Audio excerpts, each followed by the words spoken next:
예, 이번 주 역시도 경제 뉴스와 부동산 뉴스로 시작을 한번 해보겠습니다.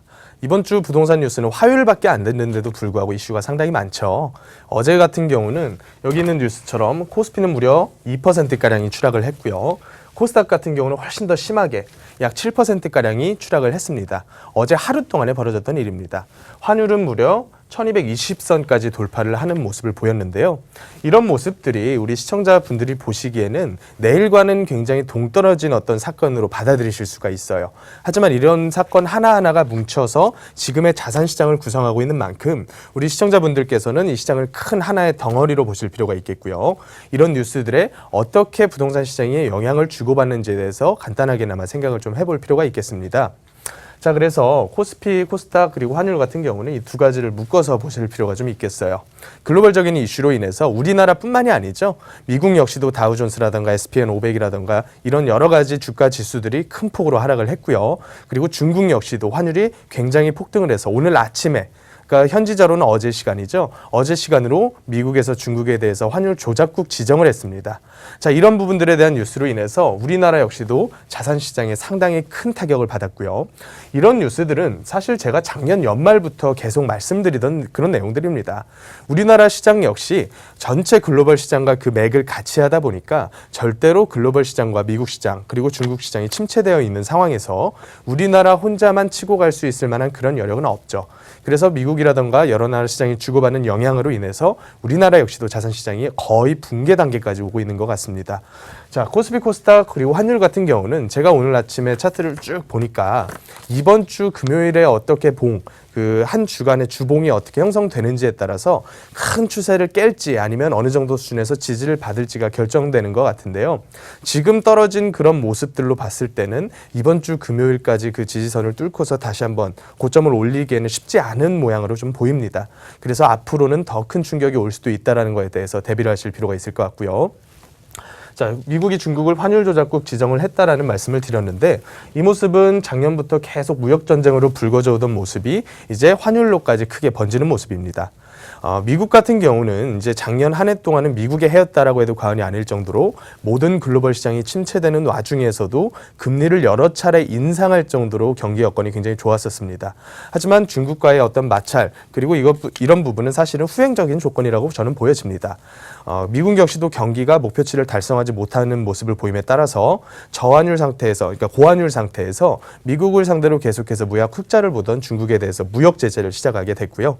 그런 부분으로 인해서 관세를 부과하게 되는 거고요. 하지만 이 관세에도 불구하고 중국에서 계속해서 위안화 가치를 떨어뜨리면서 이 수출 부분에 방어를 해나가다 보니까 결국에는 이 환율 전쟁으로까지 번지는 것 같습니다. 자, 그래서 양자 협의 후 시정이 안 되면 자금 지원 금지 등의 추가 조치까지 벌어질 수 있는 상당히 큰 그런 이슈입니다. 자, 이런 부분들은 이 부동산 시장과 연결지어서 생각을 할 때요. 제가 이따가 2부 시간에 전체 자산시장에 대해서 다시 한번 짚어드리겠지만 절대로 좋은 모습으로 작용하지는 않습니다. 이 부동산 시장을 구성하고 있는 수요적인 여건 중에서 내 돈과 남의 돈이 있다라는 얘기를 제가 계속해서 드려왔어요. 지금의 서울 아파트 시장이 빠지지 않고 계속해서 버티는 그 힘, 그리고 지금까지 올려붙게 만들었던 그런 힘들은 절대로 사람의 머릿수라던가 가구수로서 채워진 수요가 아닙니다. 저는 이 수요는 언제나 돈에서부터 흘러나오는 수요다라고 말씀을 드렸고요. 지금의 부동산 그리고 아파트 시장은 남의 돈이라고 불리는 대출이 끊긴 시장입니다.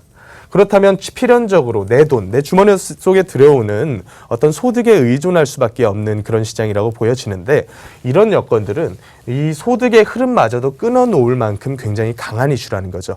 그래서 결론적으로는 이 부동산 시장으로 흐르는 수요, 즉 돈의 흐름을 약화시키면서 아파트 가격, 특히나 서울시장 아파트 가격처럼 굉장히 비대하게 쌓여져 있는 이런 시장은 한 차례 정도는 계속해서 조정되는 모습을 보이지 않을까 하는 생각을 좀 해봅니다. 그래서 부동산 뉴스도 같이 보자면요. 8월에 분양 물량이 4배 이상 늘었다. 이 부분도 같이 보실 필요가 있어요. 같은 분양 뉴스이기 때문에. 자, 분양가 상한제와 왜 8월 분양 물량이 4배 이상 급증을 했느냐. 여태까지 정책적인 어떤 의도와 그리고 경제적인 이슈로 인해서 막혀왔던 이 분양이라고 하는 것들이 이런 안 좋은 이슈들 그리고 분양가 상한제라는 정책적인 이슈들로 인해서 시간이 더 끌면 끌수록 힘들어질 것이다 라는 것을 눈치를 챈 거죠. 그래서 분양의 성패와 관계없이 일단은 밀어내기 식으로 분양을 전부 다 시행을 하고 보는, 자, 우리 시청자분들 입장에서는 어떤 식으로 받아들이시면 되느냐. 제가 지난주에도 이 분양과 청약에 대한 얘기를 간단하게나마 드려봤는데요. 절대로 이 청약이라고 하는 것만이 정답은 아니다라는 사실을 다시 한번 제가 강조를 좀 드리겠습니다. 청약이라고 하는 제도는 어떻게 보면 주택 가격을 조금은 저렴하게 매수할 수 있다라는 장점이 있는 반면에 지금의 매수 가격이 싸다라는 전제 조건이 있지 않으면요, 향후 벌어질 이런 많은 금융적인 이슈와 자산시장의 이슈로 인해서 빠져나올 수 없는 상태에서 계속 두드려 맞는 그런 상황이 전개가 될 수가 있습니다. 자, 그래서 이 청약과 분양시장을 접할 때도 우리 시청자분들께서는 상당히 보수적인 마인드로, 어차피 시장이 보수적인 관점으로 봐야 된다는 거는 우리 시청자분들께서도 피부상으로 느끼고 계실 거예요. 전반적인 자산시장이 이렇게 침체 국면으로 들어가는 때에는 부동산 시장 역시 절대로 지금을 저점 삼아서 고점으로 튀어 올라갈 수가 없습니다. 자, 그렇다면 우리는 무슨 투자를 해야 될 것인가? 가장 중요한 거겠죠. 단순히 지식적인 측면에서 이런 부분들을 피부로 느끼는 거에서만 그쳐서는 답이 안 나옵니다. 이런 상황을 딛고서 나는 어떻게 해야 될 것인가까지 나아져야지 훌륭한 시장 참여자라고 보실 수가 있겠고요. 우리는 함께 그 길을 찾아야 합니다. 그래서 간단하게나마 방송 시간에는 제가 여러분들의 상담을 도와드리고는 있지만 상당히 시간이 짧습니다. 그래서 한정된 시간을 피해서 저와 함께 할 수 있는 세미나 자리를 준비를 했습니다. 매주 수요일 오후 1시부터 4시까지 제가 세미나를 진행을 할 거고요. 평일 시간이 힘들으신 직장인분들께서는 주말이 또 세미나가 계획이 되어 있거든요. 그래서 토요일과 일요일에는 저희 회사 대표님이신 차동백 대표님께서 세미나 진행을 하시니까요. 반드시 사전 전화 예약을 하시고 참석을 해주셔서 저희와 함께 어떻게 이 자산시장에 대응을 해나갈 것인지에 대한 전반적인 계획을 짜보는 그런 시간을 가졌으면 좋겠습니다.